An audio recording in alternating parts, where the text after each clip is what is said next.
Alors aujourd'hui, je voudrais te parler un petit peu du bio. Alors c'est vrai qu'on en parle beaucoup autour de nous. Je pense que tu dois être un peu blasé de ça parce que finalement, on te dit tout le temps, n'utilise pas de produits, tu tues le sol, tu tues l'environnement, etc. Bon, ça, je crois que ça y est, je crois qu'on a compris. On sait qu'effectivement, c'est nuisible pour l'environnement, c'est nuisible pour nous, pour les animaux, etc. Tous ces produits finalement qu'on trouve dans les jardineries, qui sont à portée de main.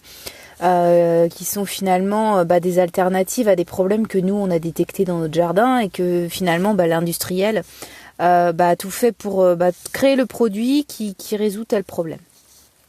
Moi, je voulais aller un peu plus loin parce que au-delà de l'environnement, effectivement, c'est vital, hein, c'est important de protéger l'environnement.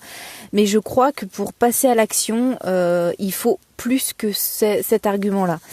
Il faut au-delà, il faut vraiment qu'il y ait un impact sur ta production. Moi, c'est ce que j'ai vu, tu vois, il y a quelques temps. J'utilisais quelques produits il y a 3-4 ans et maintenant, je les utilise plus du tout et c'est vrai que j'en vois que du bénéfice et je voulais te partager ça aujourd'hui.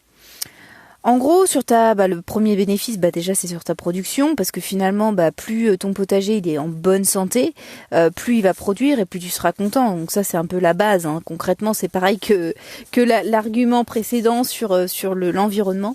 Pour moi, c'est un peu la base. Et pour te donner un exemple un peu concret, ce que tu sais bien, moi j'aime bien les exemples. Il y a la maladie de la tomate, donc le mildiou, je sais pas si tu connais, c'est un champignon. Concrètement, tu as plusieurs façons de combattre ce champignon-là. Donc concrètement, à l'heure d'aujourd'hui, on n'a pas trouvé vraiment de réactions, de produits, de choses qui vont complètement détruire le mildiou. Le seul truc qu'on a trouvé, c'est de ralentir en fait sa progression. Et pour ralentir sa progression, on utilise généralement de la bouillie bordelaise. Donc c'est un produit qui est toxique alors à petite dose, hein, tu vois, un petit peu comme ton shampoing ou ton déodorant avec de l'aluminium, tu vois, c'est des petites choses qui viennent tous les jours nous polluer le cerveau ou nous polluer les mains et polluer également notre environnement. Donc c'est des petites choses finalement répétées sur le long terme qui vont nuire effectivement. Et bien là, avec ton jardin, c'est pareil. C'est des petites choses que tu vas mettre en place aujourd'hui qui vont effectivement avoir un impact sur le long terme. Donc ça affecte ton sol et puis également les autres champignons parce que ça nuit au développement des champignons. Ça fait pas le tri entre les champignons. Hein. Ça arrête la progression des champignons, dont le mildiou effectivement. Et ça arrête les champignons qui peuvent t'aider parce qu'il y en a effectivement, tu vois, ça nuit à ce développement-là, à ce développement des micro-organismes qui sont dans ton sol. Donc d'un côté t'as ta bouillie bordelaise en fait qui tue ton champignon sans distinction, qui bloque le développement de tous les champignons. Et puis t'as une méthode alternative bio, moi je l'appelle bio mais tu l'appelles comme tu veux, qui est le purin d'ortie. En fait, déjà, d'une, ça coûte rien, parce que de l'ortie, tu peux le trouver en bord de route, tu t'arraches quelques feuilles, bon, avec des gants, bien sûr, mais après, tu peux faire ton purin pour rien du tout, donc ça, c'est plutôt pas mal.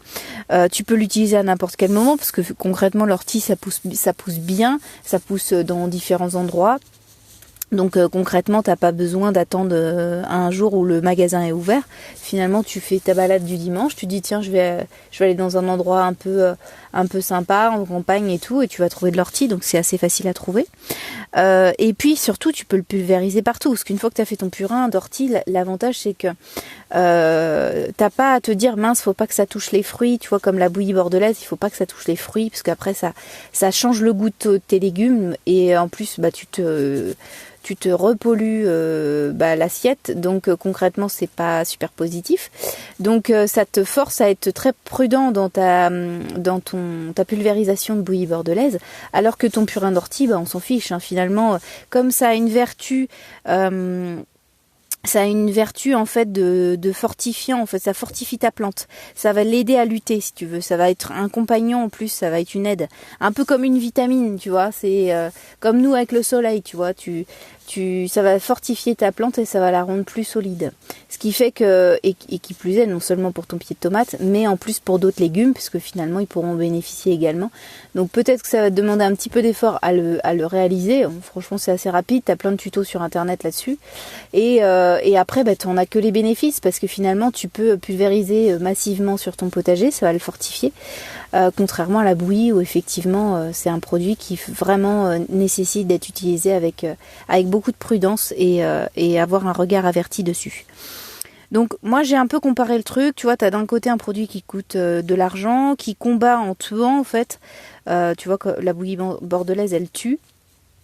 Et de l'autre côté, tu as un produit un peu multifonction qui est gratuit et qui aide, qui est vraiment une aide, un compagnon, un ami, au lieu de combattre comme fait la bouillie. Donc en plus, moi j'ai réfléchi un petit peu plus à long terme parce que finalement les problèmes du jardin et les problèmes du jardinier, c'est de résoudre des problèmes à court terme. Et je suis envahie par le mildiou, il me faut une solution, j'envoie la bouillie bordelaise et mon problème est réglé. Déjà d'une, la bouillie bordelaise est plus efficace si le mildiou ne s'est pas encore installé, donc c'est encore un truc préventif. Ça tombe bien, le purin d'ortie c'est également du préventif. Donc ça veut dire que une fois que ton mildiou il est là, bon bah c'est un peu foutu pour toi. Quoi qu'il arrive, tu peux toujours fortifier ta plante, etc. Il n'y a pas de souci là-dessus. Mais la bouillie bordelaise sera beaucoup moins efficace en tout cas. Donc moi j'ai réfléchi un petit peu plus sur le long terme, tu vois, et finalement les actions que tu fais cette année vont aussi avoir une répercussion sur ton année, sur tes années suivantes, sur l'année prochaine notamment, parce que finalement si tu tues des micro-organismes présents dans ton sol cette année, l'année prochaine, eh bien forcément cette même zone, dans ce même secteur, tu auras plus de mal à avoir des bons légumes, des choses comme ça, puisque les micro-organismes auront été dérangés, auront été blessés ou auront carrément été détruits si tu as pulvérisé de manière assez intensive. Concrètement, pour moi, ton sol de potager, c'est un peu ta richesse, c'est ton trésor. Tu dois le protéger, c'est un peu la base de ta production de légumes. Sans le sol, alors il y a des gens qui cultivent hors sol, moi je pense que c'est pas ton cas et c'est pas mon cas non plus. On est vraiment dans une création de potager avec un sol qui est vivant, c'est un organisme à part entière. Et concrètement, c'est un peu dommage, je trouve, de faire des activités contradictoires, des actions contradictoires dans ton jardin.